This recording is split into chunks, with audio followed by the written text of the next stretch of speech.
Once upon a time, well, actually, it was around about May the 15th, 2020.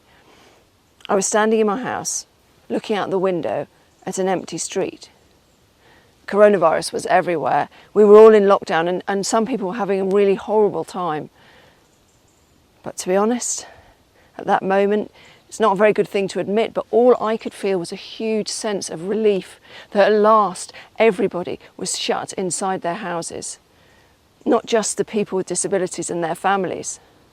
I've got 2 sons with disabilities, and you wouldn't believe how difficult it is sometimes to get out of the house, not just because of the logistics and the practicalities, but because of the attitudes of people out there.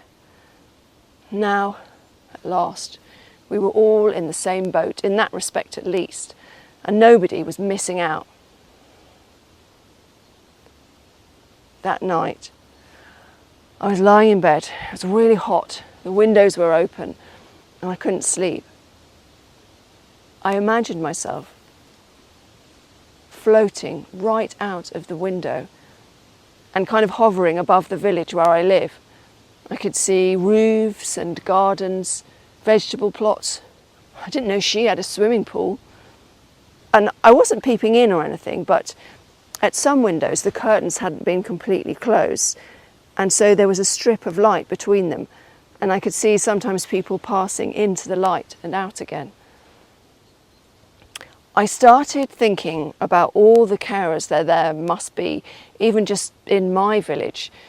Parents looking after their children, children looking after their parents, people who go out to work to care.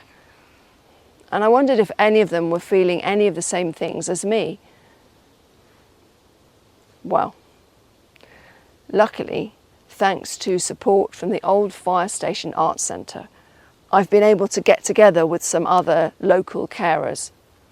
We've been sharing our stories about lockdown, and we've also been experimenting with turning them into hero tales or fairy tales, not because it makes them less real, but because maybe it opens them out to more people.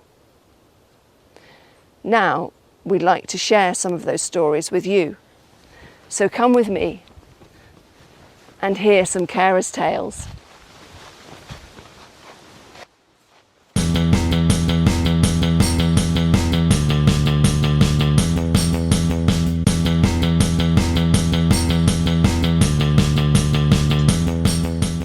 It was summer, it was lockdown.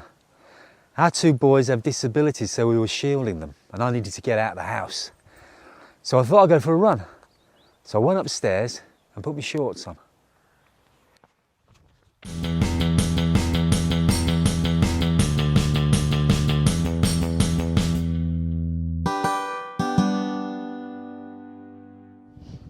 I am a tree. The branches and the leaves are my workplace in a care home. And the roots of this tree are a happy place, a shiny place with my family and my home and my family. I am the trunk of a tree. Every day I had to travel from my home to my workplace in a care home and back again. During lockdown, I was desperate to get home. I was really tired. One night, as I was driving home, really tired, with the windows down, with loud music on to keep me awake, all I could see was the blue lights. They were getting closer and closer. Oh, it was the police, and I got pulled over. Honestly, I didn't really care if they arrest me, as long as they let me sleep in the back of their car or give me a bed in the cell. And the police officer asked me where I was going, and I said, I'm just so tired. Gave him my ID. I said, I'm just coming from work, going home. And he looked at the ID and looked at me, and he just said, well, drive safely. As I was driving home, I was really pleased to see the sign for my village. It was really dark and quiet. I was so happy just to see my dogs excited to see me as I was going in the house. And so relieved to see my bed, but I was excited to tell the story the following morning. But all I just wanted now is just to sleep. I've made it from the branches of my tree. back to my roots.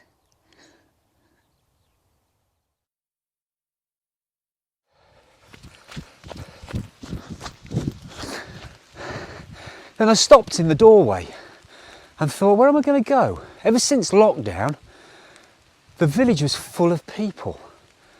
It was like Piccadilly Circus, and all the footpaths were like motorways. And then I realised, of course, the playing field.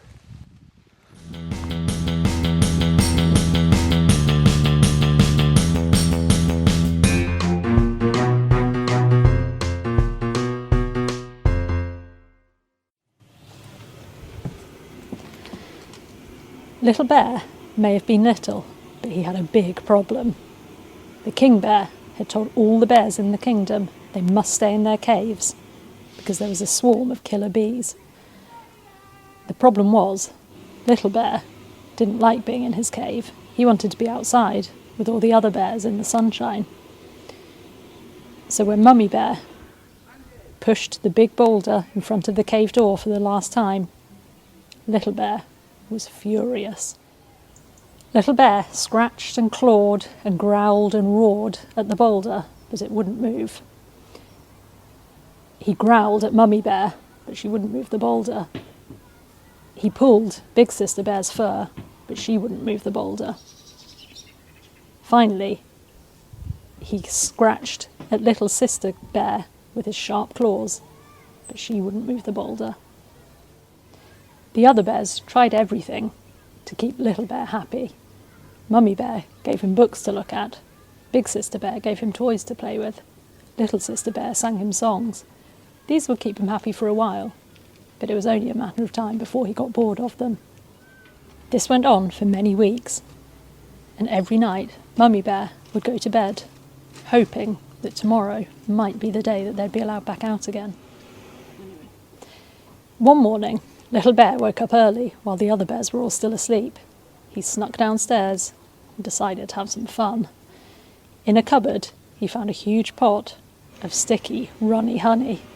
He sat down on the floor with it, dug his paws in, and ate as much as he could.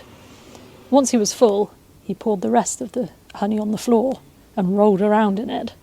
Now he was having fun. Next, he went and got his toys and books and sat and played with them in the sticky, runny honey. He was having so much fun, he thought he ought to tell Mummy Bear, so he went upstairs and climbed into bed with her. Mummy Bear woke up to the smell of honey and the feeling of sticky fur in her bed. She rolled over, and there was Little Bear, covered in honey. She got out of bed, took Little Bear and followed the trail of honey to the kitchen. There was honey everywhere, all on the floor, all on the walls, all over Little Bear's toys and books, all over Little Bear, all over Mummy Bear. And Mummy Bear just couldn't cope anymore. How was she ever going to clean this up? She sat on the floor in the middle of the sticky, runny honey, and she wept. Soon after, Big Sister Bear and Little Sister Bear came downstairs, and they looked around the cave at all the sticky, runny honey.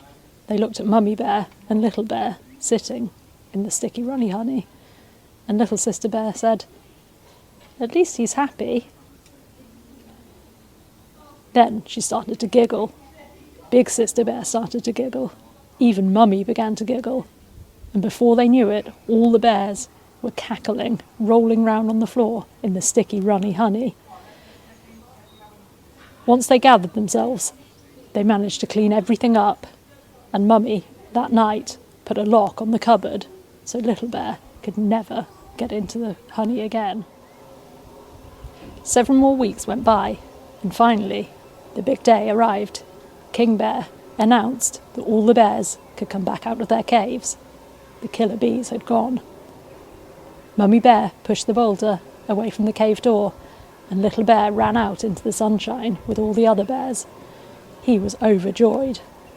Mummy Bear was overjoyed too, but she couldn't help worrying.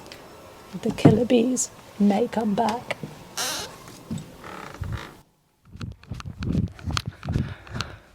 And there it was, stretching out in front of me. Not a person in sight.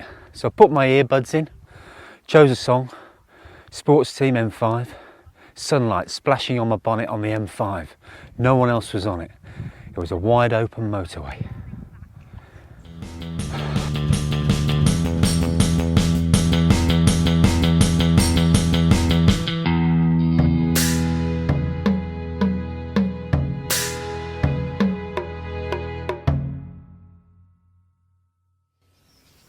Have you ever wondered what would happen if you lost your harmonious musical notes?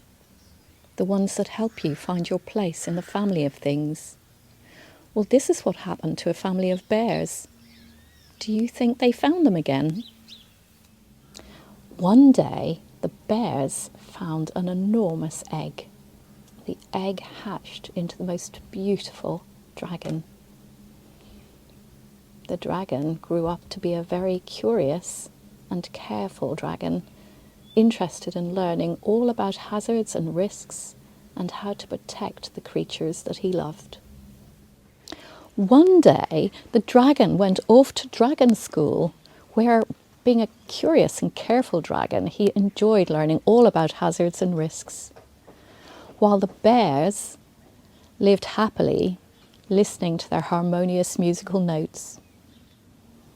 But one day, the dragon heard about a very dangerous hazard, the creeping cold that was coming to threaten the land of the bears. He got permission to fly home to his bear family to protect them. The dragon returned to the bears. They were delighted to see him. The dragon announced that he was going to protect them from the hazard of the creeping cold. And he demonstrated how he was going to do this. He closed all the doors with his fire and his thunder. Over and over, the dragon closed the doors with his fire and his thunder. The bears were grateful, but they felt sad because they couldn't hear the sound of their harmonious musical notes. And so they lost their place in the family of things. Again and again, the bears asked the dragon, please close the doors quietly. But the dragon wasn't able to hear them because he was so focused on closing the doors. Then something surprising happened. An albatross flew by with a message from the great whale, the keeper of stories. She had heard about the bear story, and she thought it was important that this story was told. The bears thought about it, and they told the dragon. The dragon said, "Oh no, that's so embarrassing." The bears reassured the dragon that when they were telling the story, they wouldn't tell it about him. They would transform him into a different creature.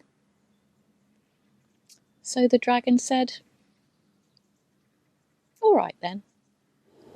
So the story was told, and the dragon flew up above the story and saw the story and flew all around the story and saw it from every angle.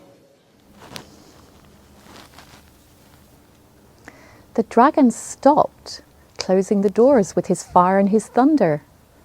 The bears were overjoyed because they could hear their harmonious musical notes and find their place in the family of things and be protected from the creeping cold. So they all had a great celebration, they had a feast, and then the dragon went back to dragon school. And that's how the bears came to hear their harmonious musical notes again and find their place in the family of things. I hope you find your place too.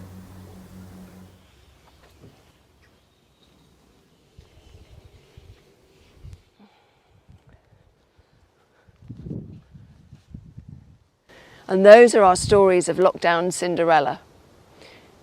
If you find yourself floating out of your window one night, Granted, it is a bit cold at the moment. But anyway, if you do, maybe you could imagine all of the stories of all of the people in all of the houses round by where you live. Thanks very much for listening to our stories.